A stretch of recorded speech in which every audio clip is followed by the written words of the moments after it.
Ideas, inspiration, innovation. This is The Game Changer. And now here's your host, Chickie Fitzgerald. Good afternoon. This is Chickie Fitzgerald with the Game Changer Network. And today is just an amazing day. We're actually doing 3 separate interviews on our podcast.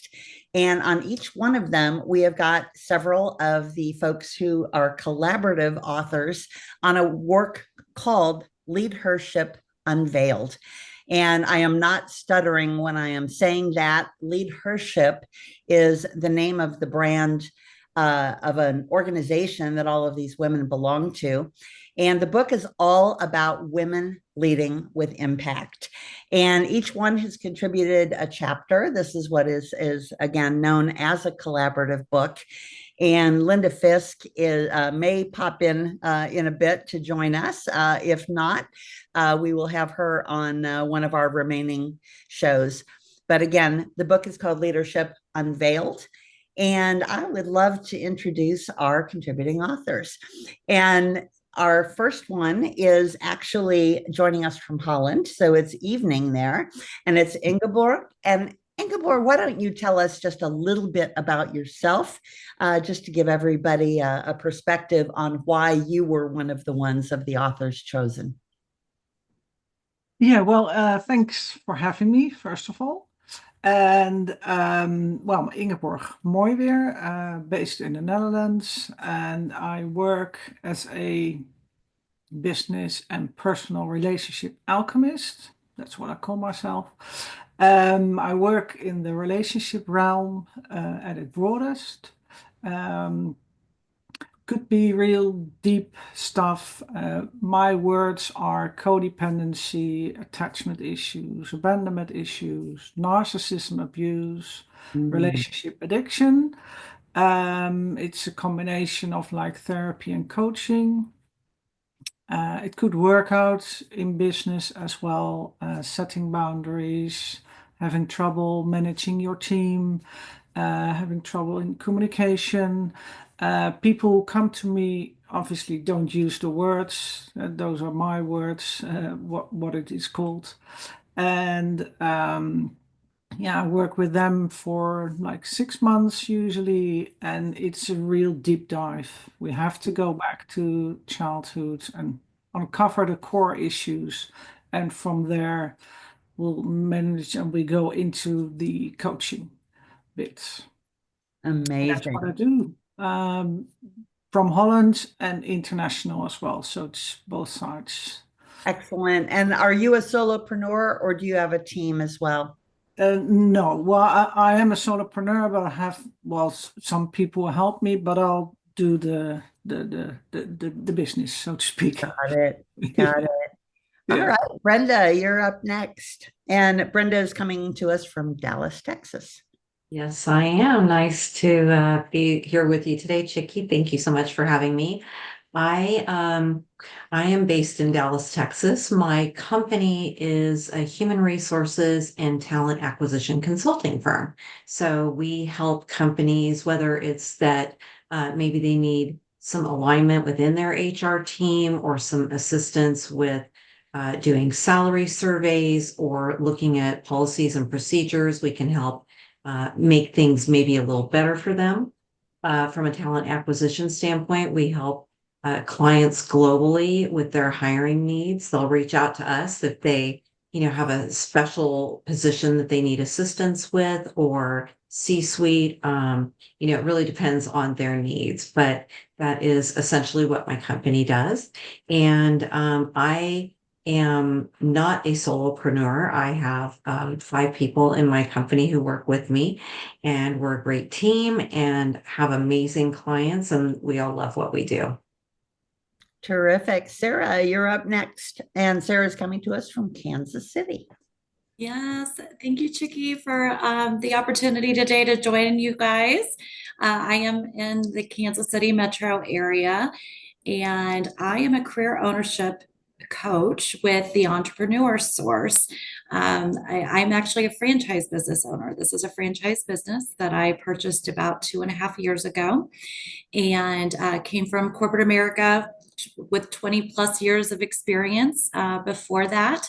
And as a career ownership coach, what I do is I educate my clients on the various opportunities within business ownership. So different ways to get into business ownership, from startups, resales, franchising, just like me, if that's what they're interested in. But it's all about an educational journey, giving clients an opportunity to learn about the different pathways. Sometimes we know about one pathway, but not all the pathways. Sometimes we've never even explored business ownership if we don't have family and friends that are already entrepreneurs. And what we don't know, we don't know, right? Right. It's scary, it's unfamiliar. And so what I do is help break down barriers, connect clients to various resources to learn about business ownership, funding, all the pieces, so that they come to a point of clarity on what's best for their career. So that's what I do, and very happy to be with you guys today. Well, excellent. Well, I will chime in and let you guys know what I do, since we didn't have a chance for that up front. So I have had this podcast in some form with various names for over 15 years.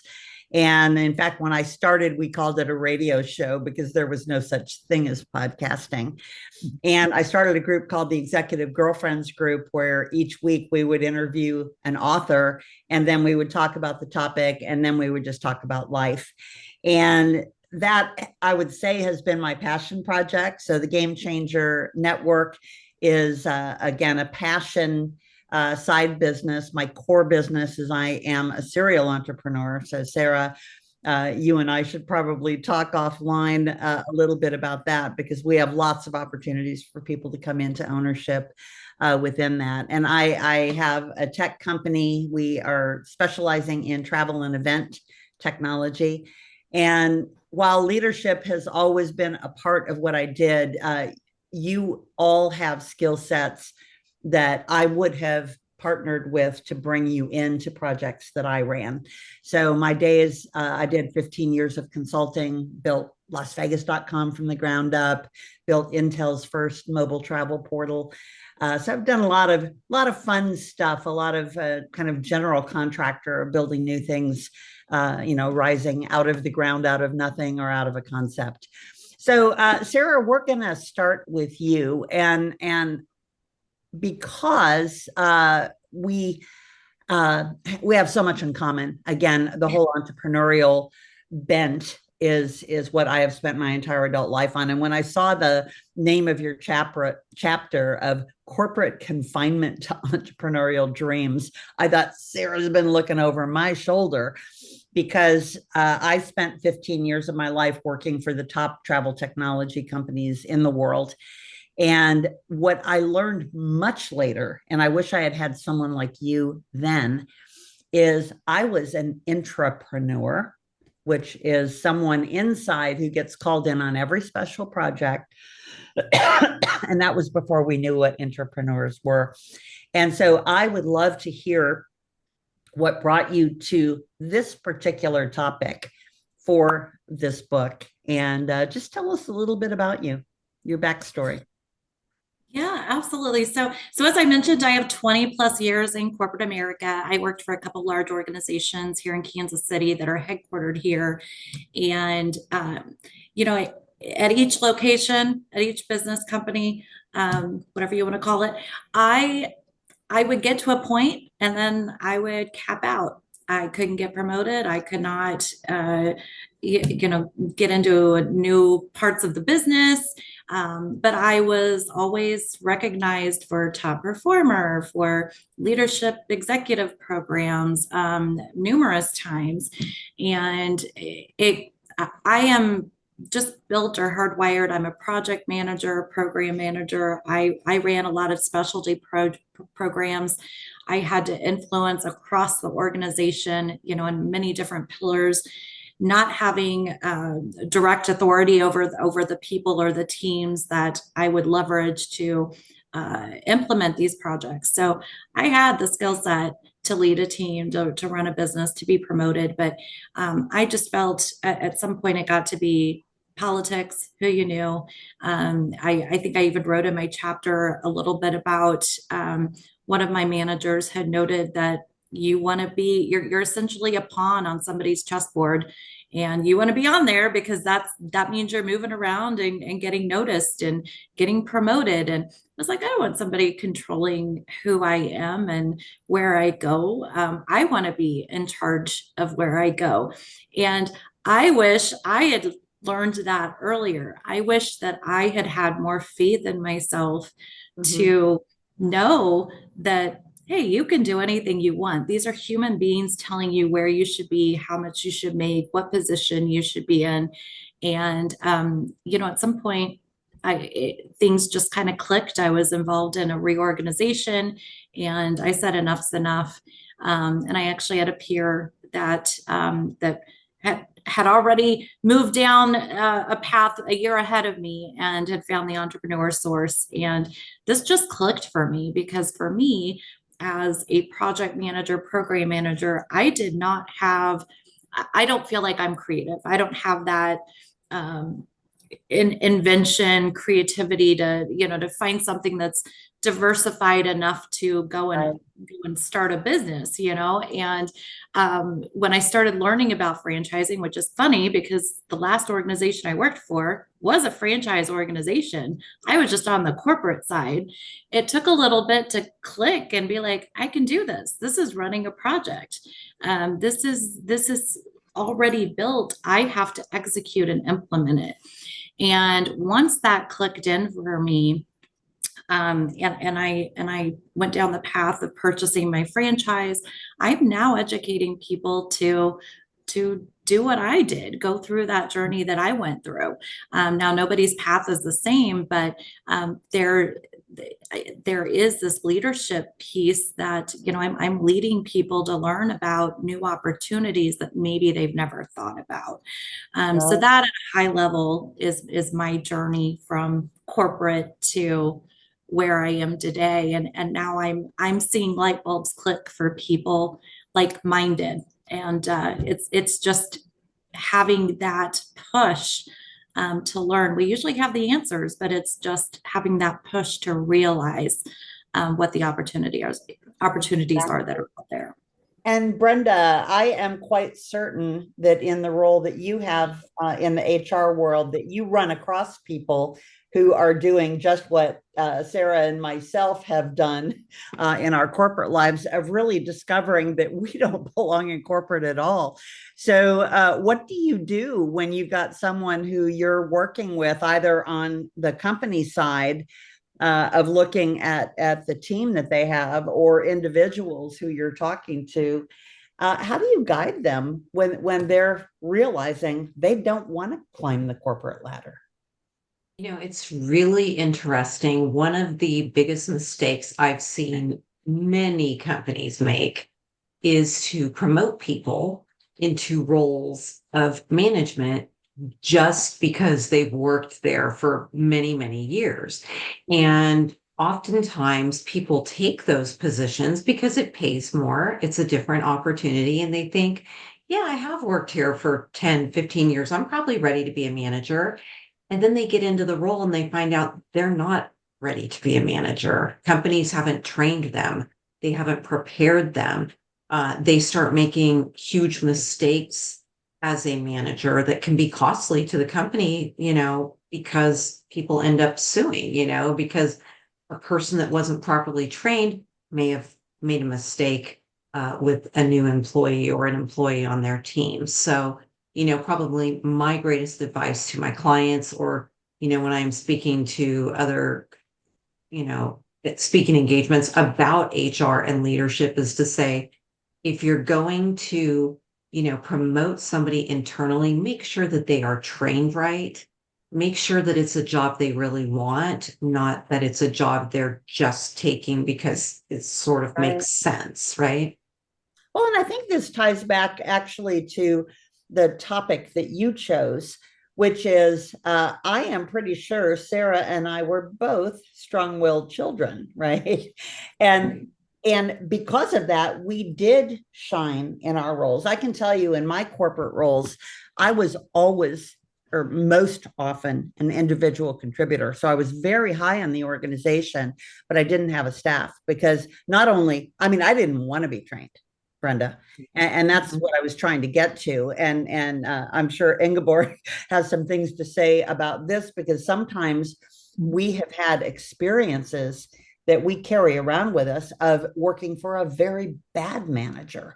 And, you know, there's deep work that needs to be done. And Ingeborg, please feel free. And we'll come back to you, Brenda, and hear a little bit more about your chapter. Mm-hmm. Yeah, well, what I said, funny enough, I'll come from corporate as well. So I think I can relate to a lot of things which she's been saying. And I've been a career consultant as well. So it's like different things. So I can relate to a lot of things what people are saying. But usually, yeah, even the strong-willed kids, you know, and they're not so strong-willed. There's always something which happens in the past which you take into your life, and that comes out at work as well. Not only like in your personal life, but at work as well. And what you say, like you don't like to, what do you say? Don't like to be managed. Is that what you said, Shiki? I didn't say it, but I actually don't like managing people. I like managing. I'm a strategist, and I was an individual contributor who, if there was a blank sheet of paper and an idea, they would say, "Let's get Chicky in here," and I would put form and substance.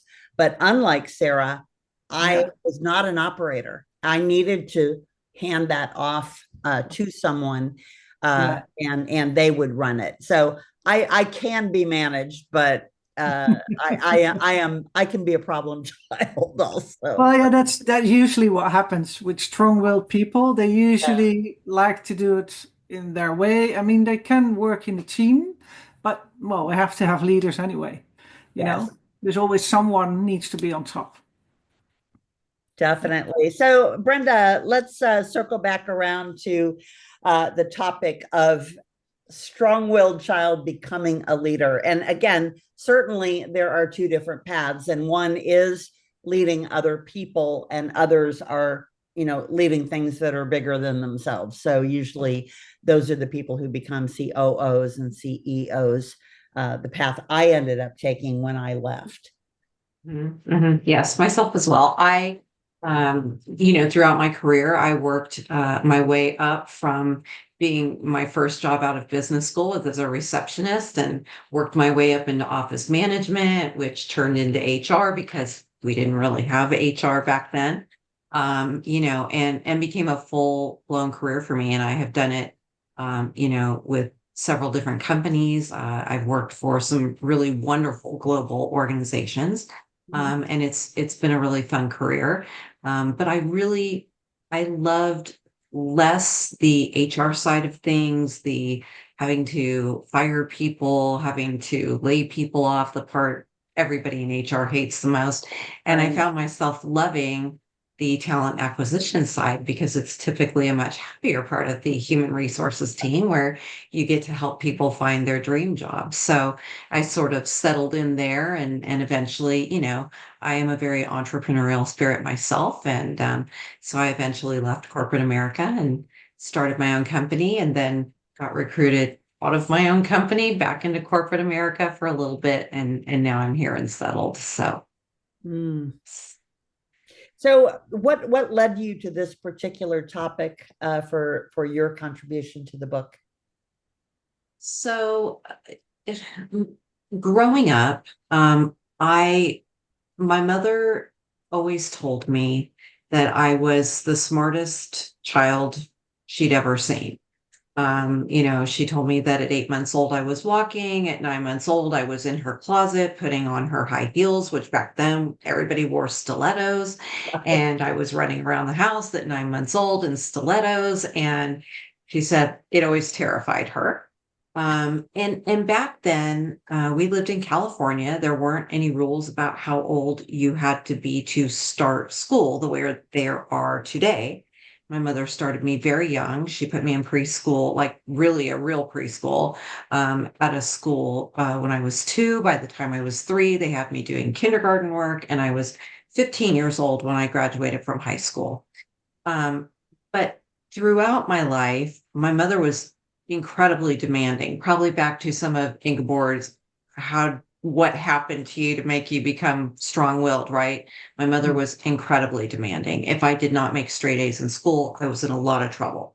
Because I was so young, she wanted to always tell me what I was going to do with my career. And her idea of the perfect career for me was to be an accountant and eventually a CPA. Not me at all. And I really wanted to be a school teacher. That was my dream. I mean, when I was a little girl playing in my room, I lined all my dolls up and I taught them. And, I think I always had kind of a mentoring, teaching personality within me, which has really bode well for me as a people leader, because I am good with coaching and mentoring those who work with me, not for me, but with me. But my mother made it very clear that she was not going to pay for me to go to college to become a teacher because teaching doesn't pay anything. And it doesn't. She's right. She is, and it's unfortunate because we need wonderful educators, right? And so, I tried everything I could to get around it. But when I was 15, I'm actually originally from California. My mother brought me here to Texas, and put me in a private Christian university here. And a year later, at 16, all of a sudden it hit her that her 16-year-old daughter was 1,300 miles away from home. So she came back and got me and took me back to California and put me in a business college. And, I learned some good business skills, but it started me on a path of office, working. And yeah, Well, so. what an incredible backstory. And I always love hearing that because someone who is listening to us, that story resonates. Either they're in the seat of the mother, and again, I'm sure Ingeborg is just waiting to chime in on this, because a lot of the things that we carry with us can come from that part of our lives. I happened to grow up, my parents, my dad was a pastor and my mom was a music teacher, and compared to many other people, I just had this amazing charmed childhood. And most of my things that I would even remotely call traumatic happened in my early corporate life when I still was, and Sara, you hit on this a little bit. I was trying to fit in and trying to be the one that would get promoted because I was just as smart as all of those that were, but I didn't want to be there. I really didn't. I didn't aspire to it. And that comes across loud and clear to people. And you don't have to say the words, but they know that you don't like the status quo. You don't like the, oh, well, it's always been done this way. Because by nature, we want to come in and take charge and recraft things. If you only did it this way, it would be so much better. So who wants to chime in on that? And then we'll go down a little different path. Go ahead. Yeah, I think I hear some similarities in the backstory from Brenda, and what I wrote about in my chapter is well, I grew up with a narcissistic mother, so that was tough to say the least.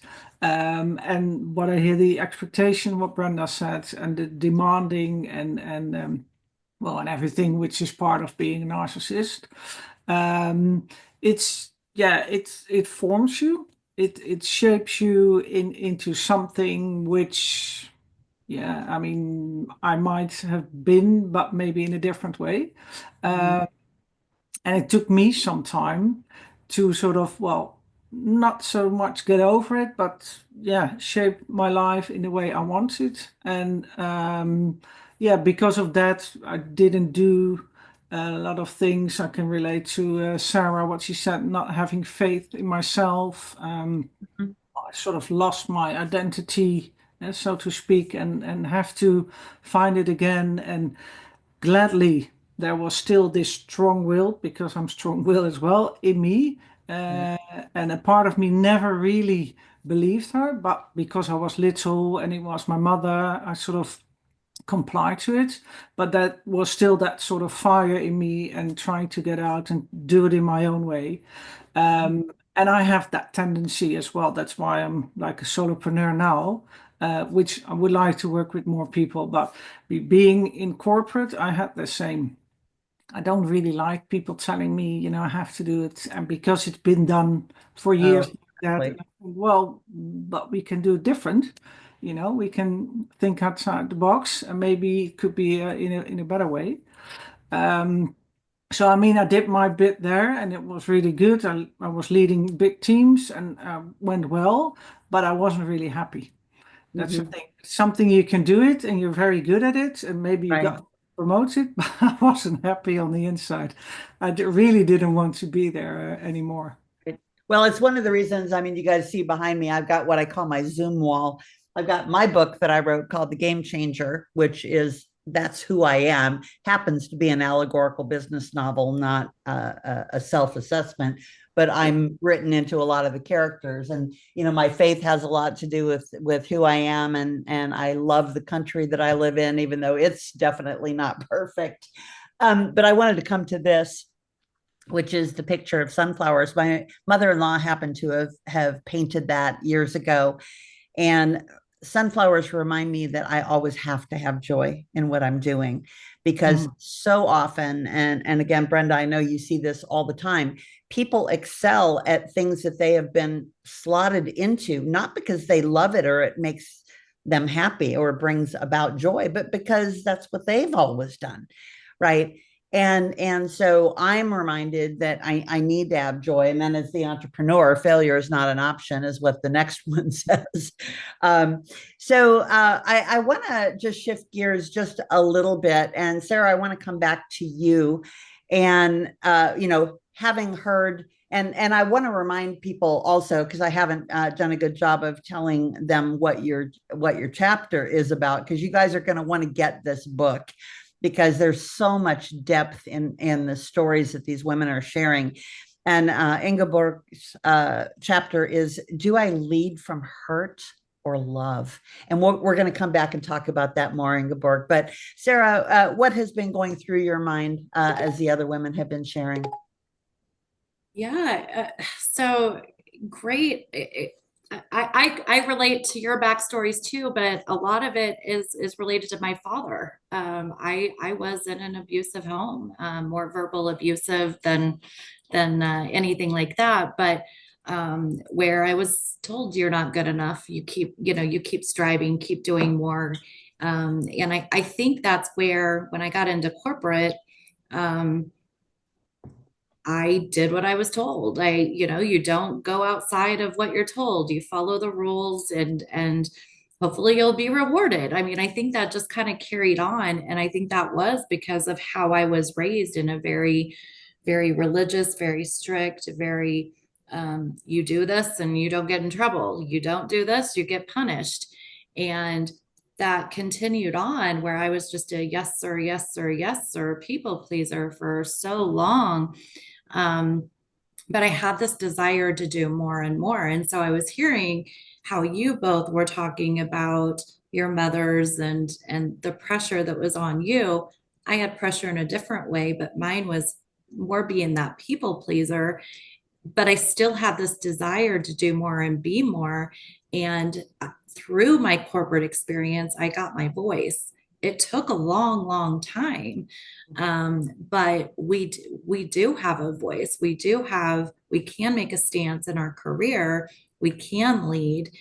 We don't have to be followers, and I think that's where I evolved. I needed to be in corporate. I needed to learn that. I needed to be out of that umbrella, figure out who I was, how I operated, and that I could have a voice and I could take control of my life. I didn't need somebody telling me how to do it and what to do and when to do it. But that evolved over many, many years, and it's still scary. I'm going to tell you, it is scary. It's, I'm now a single mother. I went through a divorce last year, and a lot of that is, again, stepping up, having a voice, being able to take control of what I need, how I need it, and not letting somebody tell me or ignore me, ignore what my needs are, right? And so I think that's where I'm leading, coming from that corporate no empowerment to empowering my clients to do the same and to get their voice and figure out what they need and how they need it, and make that big transition to taking control of their careers and their life and their joy, and excelling and meeting their goals. So yes, definitely related, just a little bit of a different backstory. So yeah. Right. So, Ingeborg, I want to come back to you and talk about this concept of leading from hurt or love. And, those are two words that for many years, and, again, I'm in my late 60s. So I grew up in the command and control style of leadership in corporate life. And you would never hear either of those words in a business context. And I think we're very fortunate now that it is much more acceptable to talk about the emotional impact, whether it be of our past or even just a previous boss. When I moved from the number one company in my industry to the number three, I was hired in a very senior role, and my office was right next to my boss, and he reported directly to the CEO. And for the first month, every time I had an idea, I would come into his office. And he said, Chicky, and of course, by then we had email and easier forms of communication. He said, you don't have to come in every time you want to talk. And I realized my boss at the previous role, who was the CEO of the company, she had a habit of writing no matter what you submitted to her in writing, she wrote very little notes in the margin. And it wasn't personal. That was what she did with everyone, but she felt her role was, to correct and to tell you how it could be better. And every time you submitted it, she kept doing that, and it was never perfect. So again, I'm sure that's part of a particular type, but I realized that I was afraid to submit anything to my new boss because of that. And again, I would never have used the word trauma, although when I look back at it now, yes, I was absolutely conditioned that if I submitted something in writing, it was going to get torn apart. Yeah, because the word trauma, what you say, is or you can use it for a lot of things. That's the whole thing. And sometimes I get people in my practice as well that you say, oh, no, but I had a really good childhood, and then, but they're still in front of me. So obviously, something is missing. And then I'll explain to them, like, trauma could be really horrible things happening to you, but it could be something missing as well, which is traumatic for a child as well. So there's a lot to do with the emotional safety. That's what I hear in your story as well, Chicky. It's not emotionally safe to do something. So you need, we have these needs as a child, and you have to get that to grow up in a emotionally healthy, grown up. And that, what I said, it's a lot to do with emotional safety. And so the trauma could be that as well. So it's like 50-50%. How do you get your clients? Are you referred by someone just by reputation? Do you work with someone like Brenda, who is dealing with people issues all the time that perhaps they don't want to go as deep as you go? Tell me how you get business. Yeah, it's in different ways. I get via referrals, via my warm network.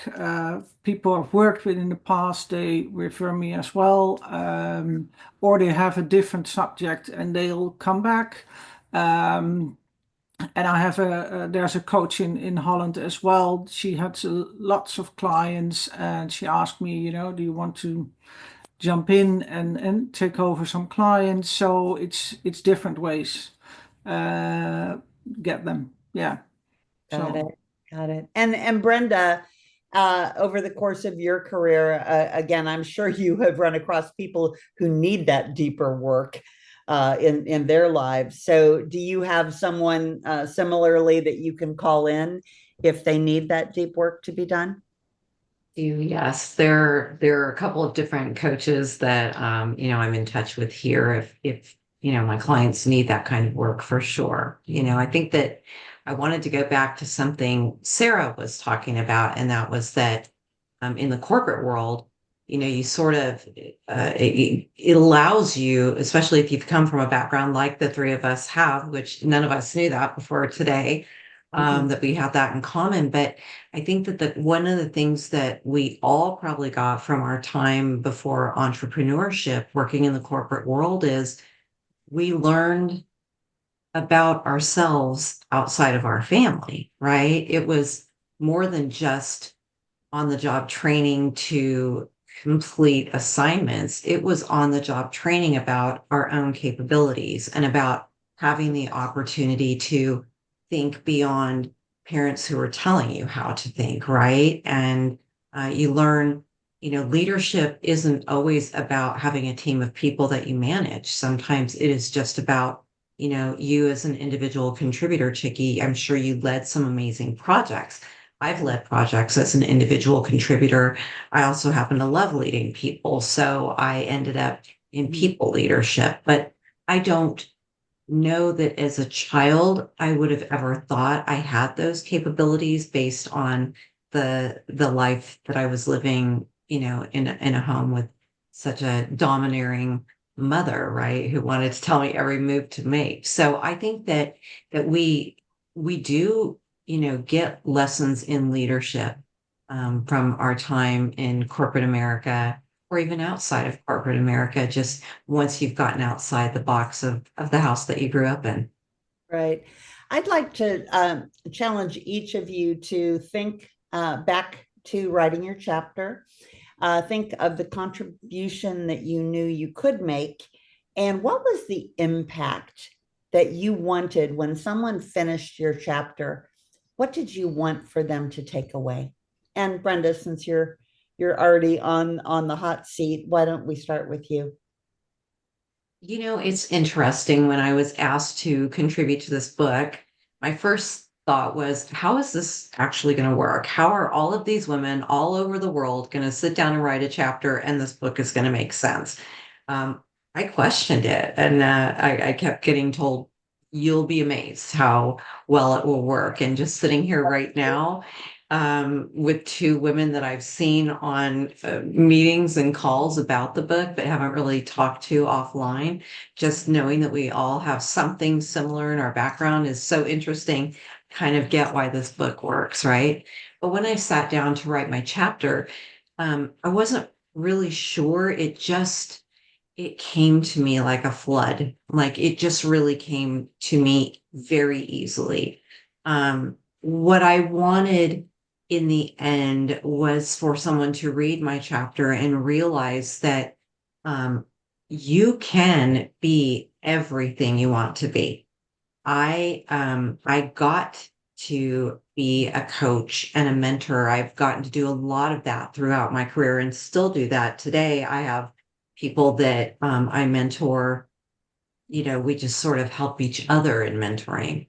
But I've also become a professor at the University of Texas here, or University of Texas here in Dallas. I did, let me roll back for a second and tell you that, I didn't finish college young because my mother pulled me out and wanted to control me, but I did go back and I did get my bachelor's, and then I got my master's, and then I got an opportunity to teach here at the University of Texas. And so I really accomplished things that were my dreams as a child, that I felt like there were barriers in my way. But once I was able to get past those barriers. I have accomplished things that I only dreamed were even possible. And that's what I really wanted people to take from it is, don't let things hold you back. Life circumstances don't define you. They only create depth in your character. Right. And that's what I wanted the message to be about. Well, I love that. And Sara, your chapter was about corporate confinement to entrepreneurial dreams. And so building on, again, the dream theme that Brenda just shared of what she wanted out of her chapter, what were you thinking people would take away from reading your chapter? Yeah, I never saw myself as a business owner. My husband at the time was a business owner. I had the corporate job, the benefits, the income. We had 3 children, and I write about how my daughter was home when I was essentially reamed over Zoom by my manager at the time.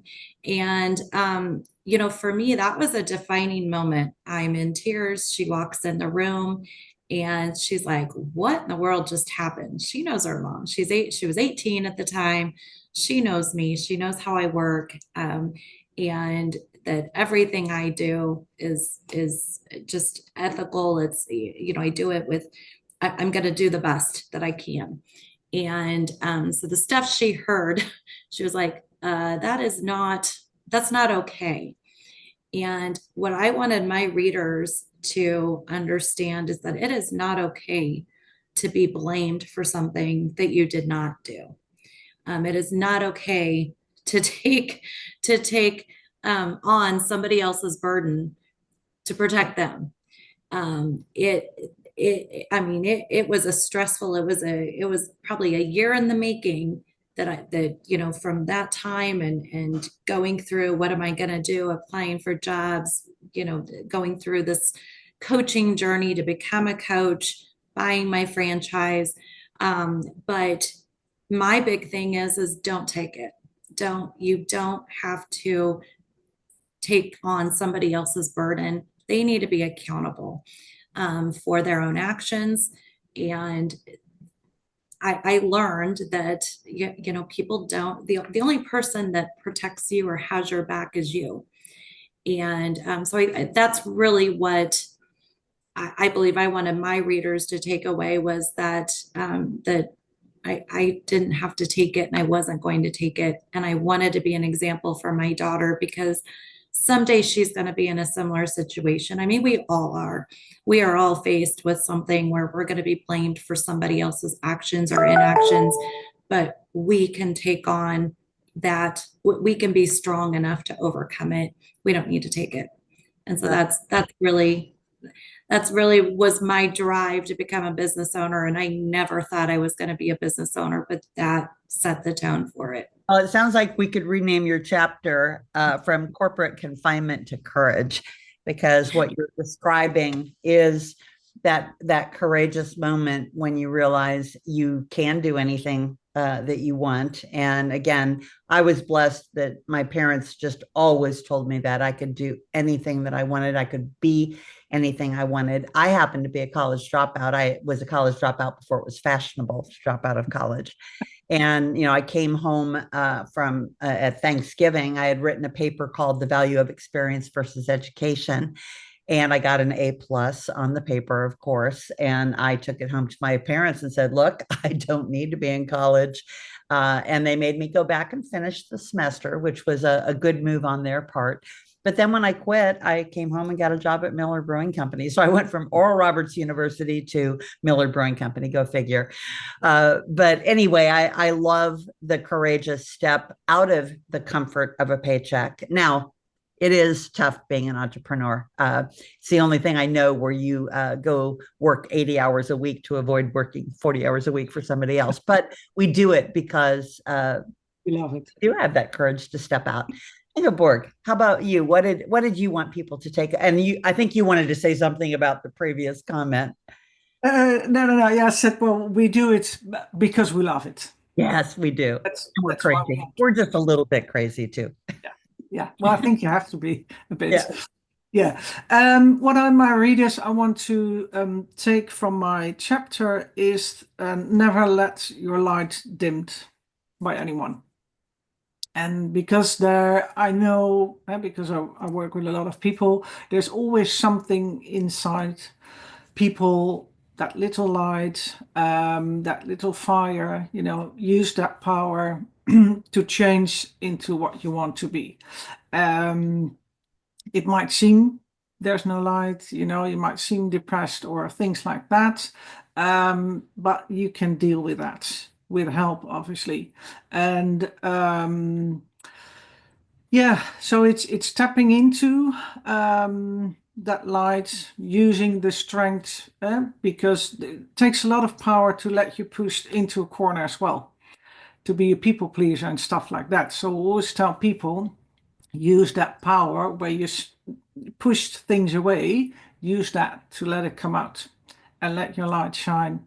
And in my chapter, well, I don't know if any read it, but I've been through a lot in my life, but I'm still there, and because of that little light, it was always there and pushed me forward and used that power, to come out at the other end. Right. So that's my message for people. Well, I love it. This has been really, really amazing. And, again, we've been talking about the book LeadHERship Unveiled, Women Leading with Impact.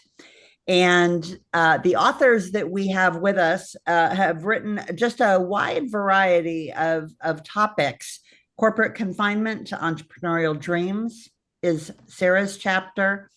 Brenda, Strong-Willed Child to Leader. And there may be some words that I stripped out there when I was writing my notes. And Ingeborg about Do I Lead from Hurt or from Love? But I will tell you what I heard from all of you is the incredible depth of resource that you dug down deep and found in your own lives. And again, the message of that courage not only yields growth, but it also yields impact. And each one of you, I know, have impacted so many lives in your career.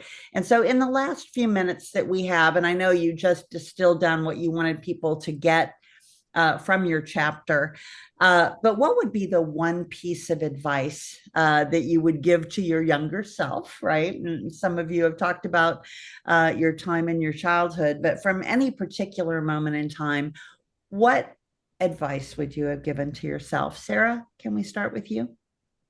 Oh my goodness. I'd probably that your voice is worth being heard, and it will be heard someday. And yeah, just probably just that encouraging note that you can do it. You've got this. Find your voice. You will be heard someday. I love it. I love it. Brenda, how about you?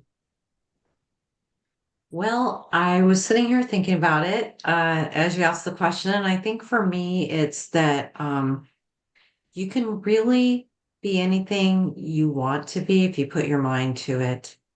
You don't have to be held down by other people or other people's ideas about what you should be. You have everything inside you to be exactly who you want to be. I love that. Ingeborg. Yeah, I would say similar to Sara, find your voice and stand your ground. Stand up for yourself and set those boundaries. That's a really good one. Absolutely. Well, ladies, it has been really an amazing hour. I can't believe how fast it blew by. But I am just so grateful for each one of you. I know Linda Fisk would say the same thing of thank you for participating in the book. Thank you for participating in today's podcast. Again, when we post this podcast, I know it will be available on the LeadHERship Global site. It will also be on the gamechanger.network, which is my site. And we will make sure on YouTube that we post how to reach each of you so that we don't have to go through that. Quite often people are listening while they're working out or walking or driving. So I don't want anybody to have to stop and write that down, but we will make that available for everyone. And thank you guys so much for your transparency. Sometimes we have the mistaken thought that being transparent and showing that vulnerable side is actually weakness, but I know all three of you understand that that's where the actual strength comes from. So thank you so much and have a great day. You've been listening to The Game Changer. Ideas, inspiration, innovation with Chickie Fitzgerald.